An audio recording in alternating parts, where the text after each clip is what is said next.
HDB previously announced that there will be an additional sales of balance flats exercise in July 2025. News reports indicate that approximately 3,000 flats will be released in the July 2025 SBF exercise. It is still fewer than the 5,500 flats offered back in February, but it is still a substantial amount. There are two reasons why it is a good idea to apply for this year's SBF. The first reason is because SBF is like a time machine. SBF is the only chance to get a new flat in good locations from past BTO that would launch before the standard plus and prime classification.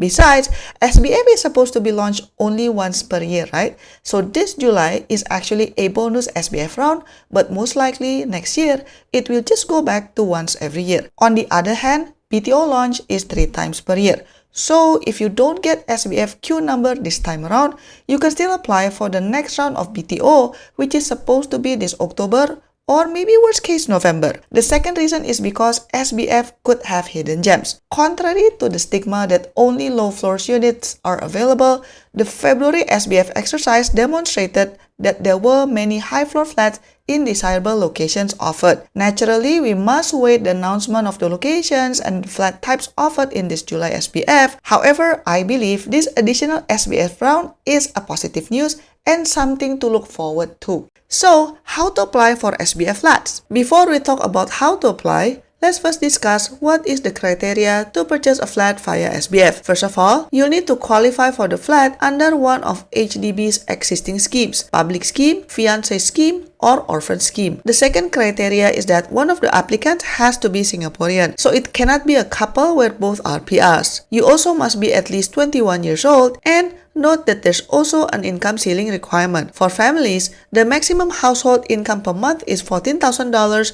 while for extended families, the ceiling is higher at $21,000 per month. There are also other criteria related to property ownerships where you and all other applicants or occupiers listed in the flat application don't own other property, whether overseas or locally. You also should not have disposed of any property within the last 30 months. You and all other applicants or occupiers listed in the flat application cannot invest in private residential property from the date of flat application till after the MOP or minimum occupation period. You also should not have bought a new HDB or DBSS flat or EC flat, or have received a CPF housing grant before, or you have only bought one of those properties prior and only received one CPF housing grant thus far. Assuming that you can meet the criteria that I'm mentioning, let's move on to the next topic, which is how to buy an SBF unit.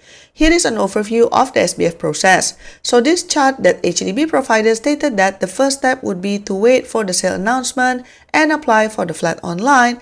But I would argue that there's a step 0 before that, which is to secure your HFE or HDB flat eligibility letter. This has replaced the previous HDB loan eligibility letter or HLE since May 2023.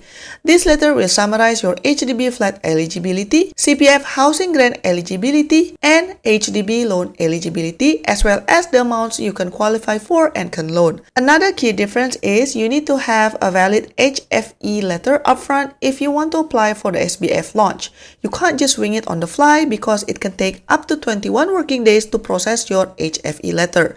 The letter itself is valid for 9 months, so if you are thinking of buying a BTO or SBF, please apply for the HFE letter early in advance. If you want to know more details about applying for an HFE letter, click link in the description down below as I have discussed it in another video. The next step is to submit an online application within the application period. As each SBF launch only lasts around 1 week, you don't have much time to think, so we highly recommend you do your due diligence and pick which flat and location meet your needs. As buying a house is a long-term commitment, it would be good for you to visit the location if possible. Although the flat is still being built and you can't go inside, at least you can see the surroundings, amenities, etc. and make sure it's meeting your expectations. Following this, if your application is successful, you will be shortlisted via a computer ballot.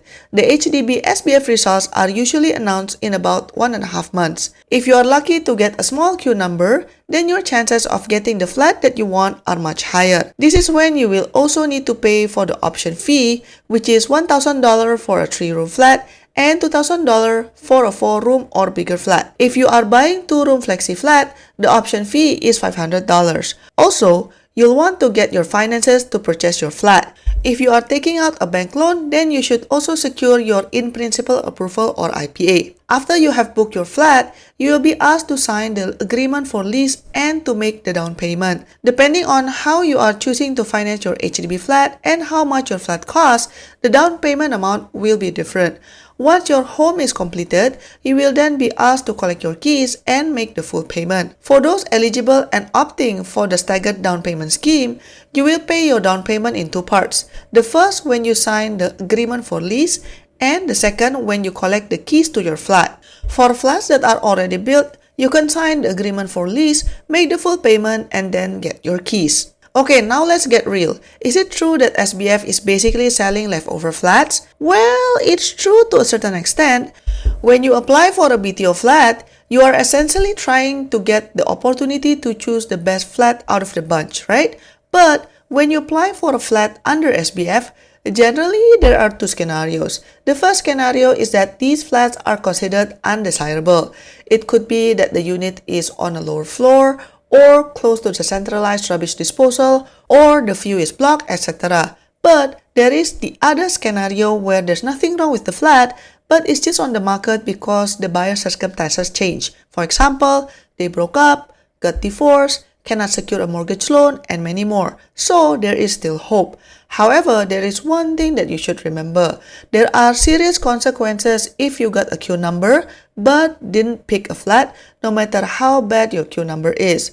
From August 2023 onwards, first-time home buyers who registered one non-selection will be considered a second-timer for a year. If after that you still decline to choose a flat, then you will be blocked from HDB sale exercise for a year. Most people think this applies to BTO only, but that's not true because this also applies to SBF process. This non-selection count will only be waived if there are only 10 flats or fewer to choose from in a BTO process, or there are only 5 flats or fewer in SBF process. So, I'd say only apply for SBF flats if you are willing to be flexible and not so picky. Another catch is SBF flat prices are typically higher versus if you buy from the BTO process because your waiting time is generally shorter. But it should still be cheaper compared to HDB resale flats. Plus, remember that you'll be getting a new flat. A popular question is, can you apply for BTO and SBF at the same time? The answer is no. You may only submit one application for one town and flat type in a sales launch. If the sale launch has both BTO and SBF exercise, then you can only apply for one but not both of them. If all of this talk about price and the queue number is depressing, to be fair, there are benefits in buying SBF flats. Besides, the waiting time is generally shorter. For SBF, you can have more details up to the block and unit number. This is different versus BTO, where you generally only get generic information such as location, map, type, and flat size. If you know the exact unit, then you can come down to the location to at least view the surroundings and its facing and ensure you are okay with it. If SBF is not for you, check out my other video on how to buy a resale flat without any agent. Don't forget to like and subscribe, and I'll see you in my next video. Bye bye!